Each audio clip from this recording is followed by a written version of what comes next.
So much that shaped the extraordinary story of the British Empire was born here, in the complex, time-worn expanse of India. It was here the British learned the art of imperial power. Yet it was a treaty signed thousands of miles away that determined the fate of India. In February 1763, the great European powers were meeting in Paris to end years of war and to divide the world between them, from Canada to the Philippines.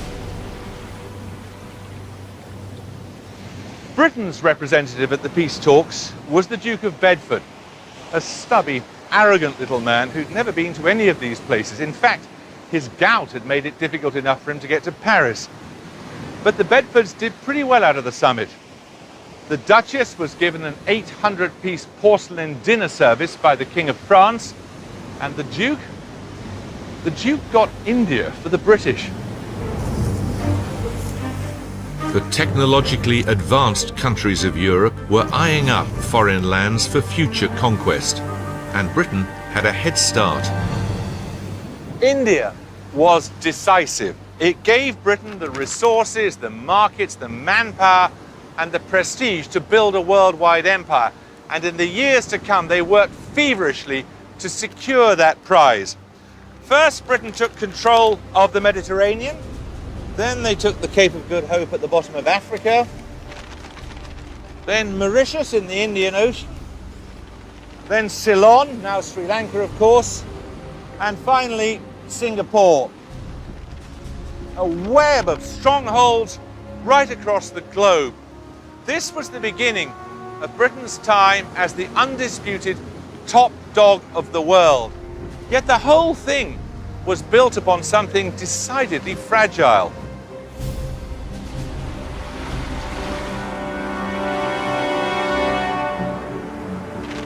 A small island like Britain couldn't by itself find the manpower to hold on to this vast new territory. So they came up with a system that would become a cornerstone of empire. They paid local soldiers to fight for them. British officers would now lead Indian troops. The colonized would provide the fighting force of colonialism for centuries to come.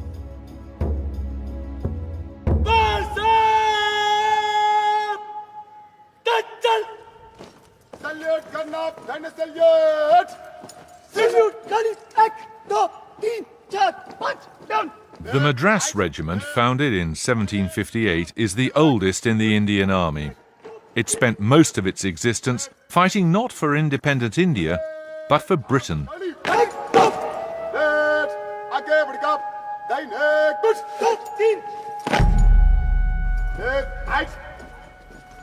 It doesn't bother Captain Dilip Shaker that his regiment helped to build the empire. These are the battle honors we won under the British. On the left, you can see these are outside India, like places like Bourbon, Ava, China, Afghanistan, Pegu, Afghanistan, Burma, Kilimanjaro. Yes. Oh, that's in the First World War in East Africa, isn't it? Yes. And then all these are Yeah, battles you these fought. are within India. Sure, but 3/4 of your battle honours are when you were part of the British Army. Yes. What do you think about that? That's great. Well, you were on the wrong side then, if you're from an Indian nationalist point of Yeah, view. weren't you? You basically were a fighting for the soldier. British. We were soldiers, and a soldier does not know whose region it is for he is fighting. Tomorrow, I have a fight with any other country. I am told to fight with that country. I don't have any personal grudges. Do you think? I mean, do you think the British being here was a good thing or a bad thing or what?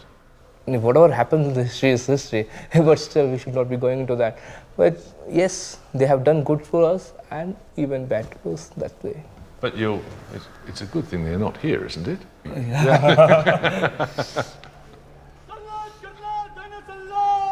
But all the troops you could hire could never control such a huge country.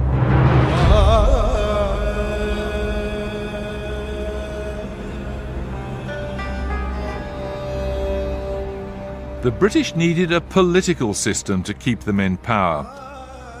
and they found it in the Indian princes.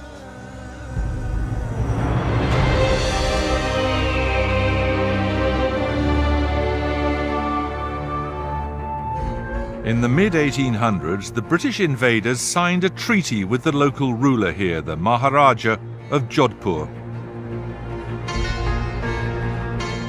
They promised him he could go on running his kingdom just as before, but he'd have to pay them for the privilege. This protection racket would be repeated all over India.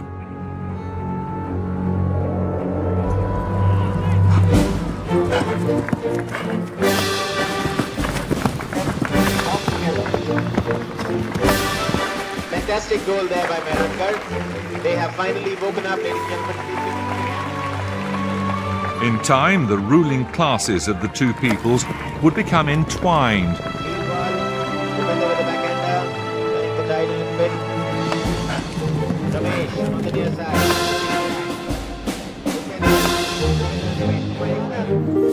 British customs and British dress became part of the trappings of Indian court life.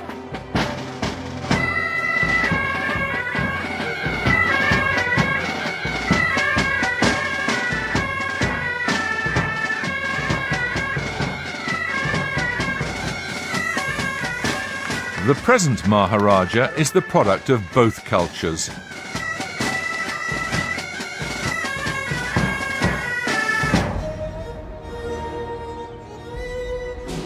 This is the family palace, designed for them by a British architect. Understated little place.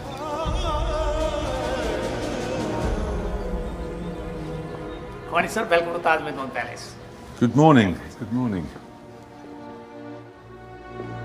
But as the British extended their grip on India, they tore up the treaty they'd made with the Maharaja's ancestor. They stripped the Maharajas of their power, but let them keep their palaces.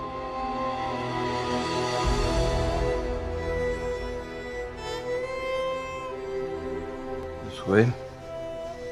This is your drawing room, is it? This is my drawing room. Yes, we've tucked ourselves into a little corner of the palace. And all these chaps on the walls there All are my ancestors, aren't Yes, absolutely. That's my father behind you. Mm-hmm. And that's my great-great-great-grandfather. they? Great-great-great-grandfather. Splendid beard. Yeah. I suppose the first question is, what should I call you? Babji. But what does that mean? Everyone calls me Babji. Babji is a term of endearment as well as a term of respect. What does it mean? Literally, it means Bap, which means father. And G is like an honorific. But even as a child, you were called Babji. Yes, absolutely. Your own involvement, of course, in Britain is considerable, isn't it? Since the age of 8. You were sent away to school in England, then? Prep school, yes. Prep school to Cot Hill, then Eton, then Oxford. 14 years in all. So you were really brought up as an English child. English boy. But I would switch. Is that good? I would switch, being what I was, being an Englishman and become an Indian when I came home. When you look back at that original treaty, how do you feel about the British reneging on it? My ancestor at that time, he was very unhappy. First of all, to sign that treaty in the beginning, but he had no option left to self-preservation. But then he was very unhappy with until the period came when we learned how to use that presence to our advantage, get the best out of the system. And at that point, it becomes unclear who's pulling whose strings, doesn't it? Quite tricky.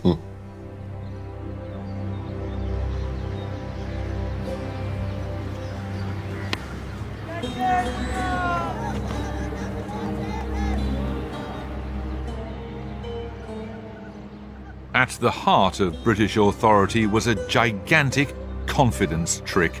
It worked for as long as the illusion could be maintained.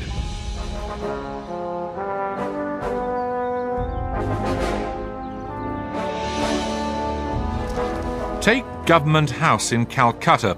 It was the seat of British power in India. It's still the headquarters of the regional government today. When it was built in 1803, there were fewer than 6,000 British officials nominally ruling over some 200 million Indians.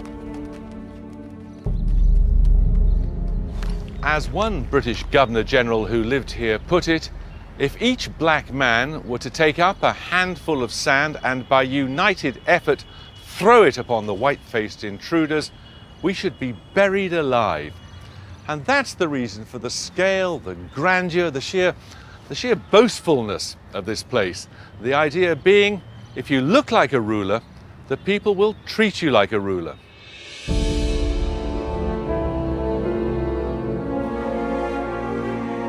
It helps to explain that arrogant, self-satisfied look you see on the faces of so many British imperialists.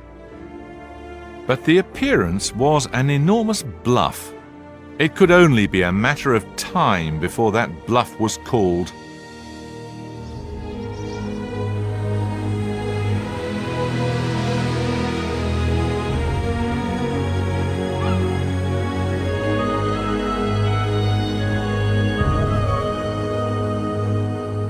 Lucknow in the mid-19th century was, according to visitors, an enchanting place. The British here enjoyed a life of luxury and tranquility. But in May 1857, all that changed.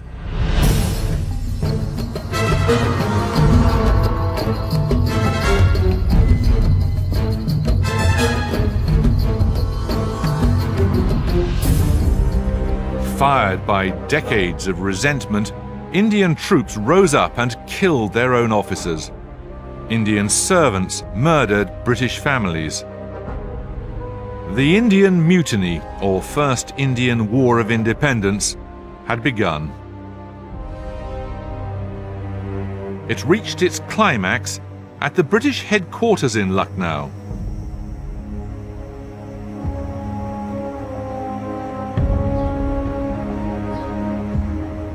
Here the myth of imperial power was shaken to the core.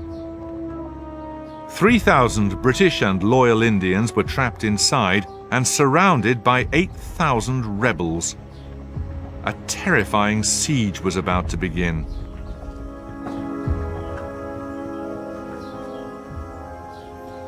I think these must have been the servants' quarters or the kitchen or something. They're too small to be formal rooms, but the amazing thing about it is that this place was just obviously built to impress the local Indians, and it ends up this scene of complete terrified squalor.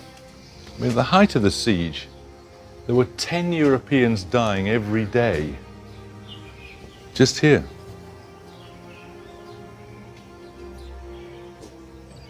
And these must be the marks of some of the cannonballs that struck the building. These ones didn't actually go through, but in other places you can see the balls have just gone straight through the wall.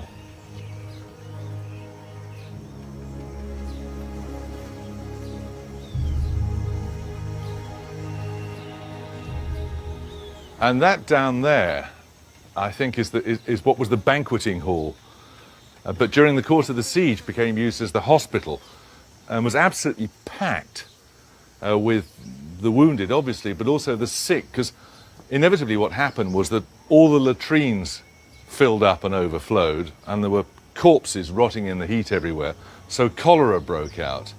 And it was the job of many of the small children to wipe the flies off the faces and the wounds of the injured inside the hospital there. It must have been an absolutely appalling scene.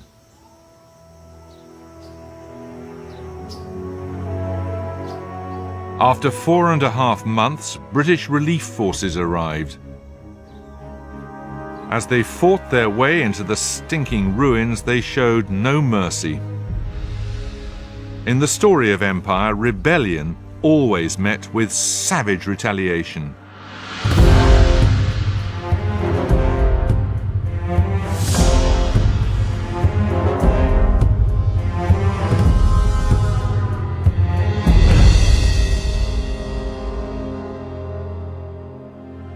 One British commander alone executed 6,000 men. Elsewhere, he flogged suspected mutineers, made them lick blood from the slaughterhouse floor, and then hanged them. In other cases, mutineers were tied to the ground, branded with hot irons, told to run for their lives, and when they did so, were shot dead.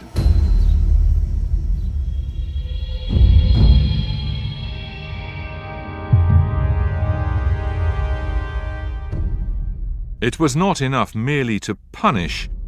An example had to be made.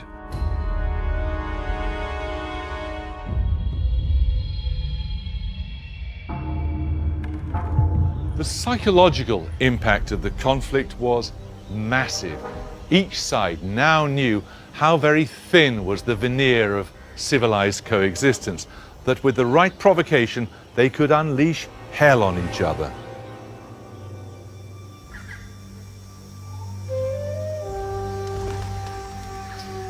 "2,000 men, women and children had perished in the siege. The pretense of British rule had been shattered, the bluff called. And when peace returned, British attitudes hardened.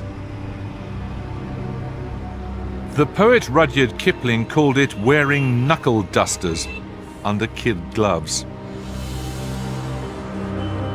The British would soon find a new way of showing who was boss. Look there.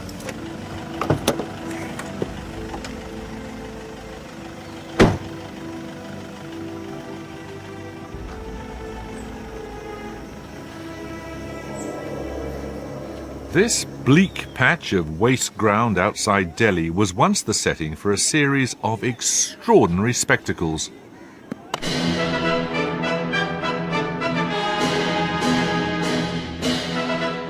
They were called durbars, the Indian word for a meeting between ruler and ruled. It was less a meeting than a ceremonial show of strength. One Indian called it terror in fancy dress.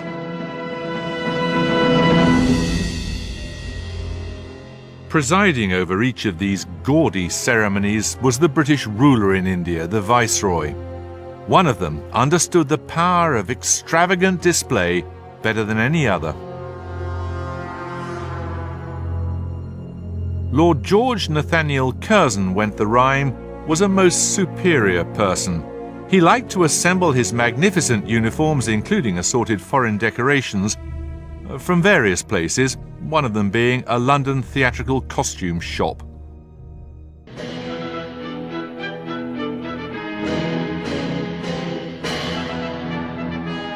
Magnificent events like this were meant to dazzle the country into submission.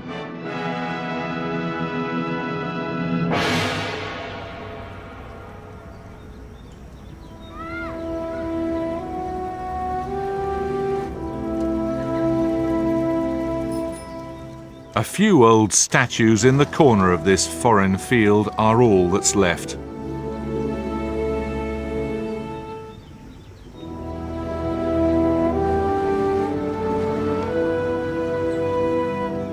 Hello. Even the caretaker of this peculiar place isn't much interested. Hello. Hello. Can I ask you some questions? What do you think of all the statues just down here? इसके बारे में यहाँ तो कोई आता जाता नहीं है, कुछ भी नहीं, ऐसे ही रहता है, कभी आ जाते हैं गोरे लोग कभी कभार. Oh, I'm afraid we're some of the occasional white men. But do you know what happened here? नहीं, मेरे को तो शौक नहीं है, ना मैंने मालूम किया इसके बारे में ज़्यादा. Not very interested. इसके बारे में तो पता है, सब जानते हैं. बाकी एक हुकूमत हमारे मुल्क में आके हुकूमत करा किसी को भी अच्छा नहीं लगता. कोई हमारे घर में आके हम पे हुकूमत चलाए या कुछ कहे तो किसी को भी अपने देश में अच्छा नहीं लगेगा.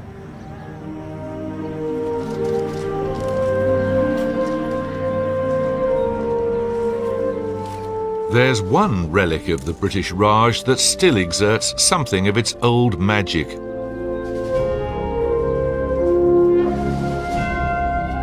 Like the Taj Mahal, the Victoria Memorial is a shrine to a woman, a British queen in the heart of Calcutta.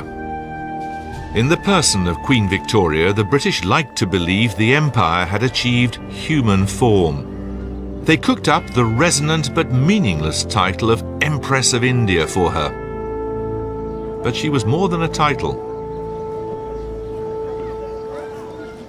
Victoria was Empress, Mother, virtual God.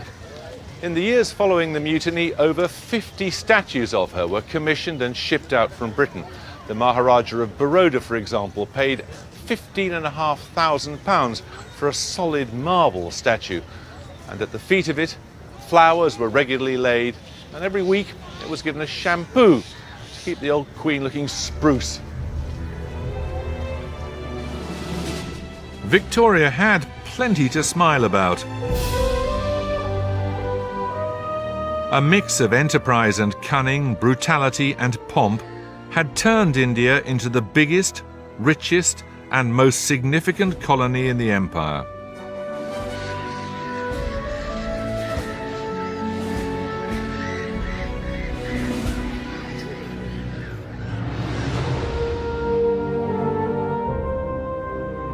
By the closing years of Victoria's reign, India formed the heart of an empire that stretched from Canada in the west to Australia in the east.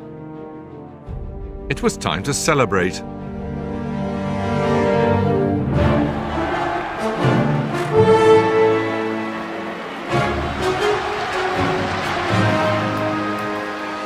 Victoria's Diamond Jubilee on the 22nd of June 1897 was the grandest showing off of empire Britain would ever see. If the Indian Durbars were designed to cow the empire's subjects, the Jubilee was a piece of theatre meant to fire the British public with imperial fervour.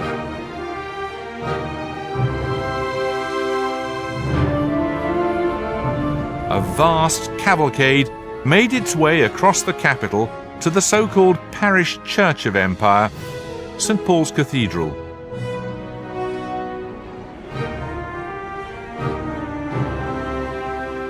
Thousands of troops had been summoned from all over the empire. Canadian hussars, Indian lancers, Cypriot policemen wearing fezzes, Jamaicans in white gaiters. There were Hong Kong policemen, Australian cavalrymen, Dayaks, Maoris, Rajas and Maharajas.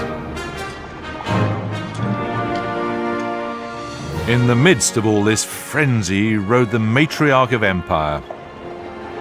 She allowed herself an occasional tear. The day was marked by celebrations throughout her colonies.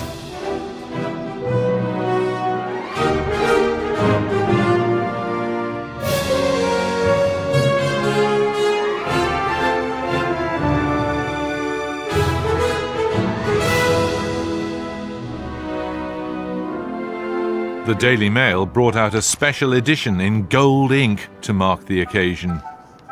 As the procession passed, its star reporter was quite overcome. You begin to understand, as never before, what the empire amounts to. Not only that we possess all these remote, outlandish places, but that we send out a boy and he takes hold of savages and teaches them to obey him and to believe in him and to die for him and the Queen.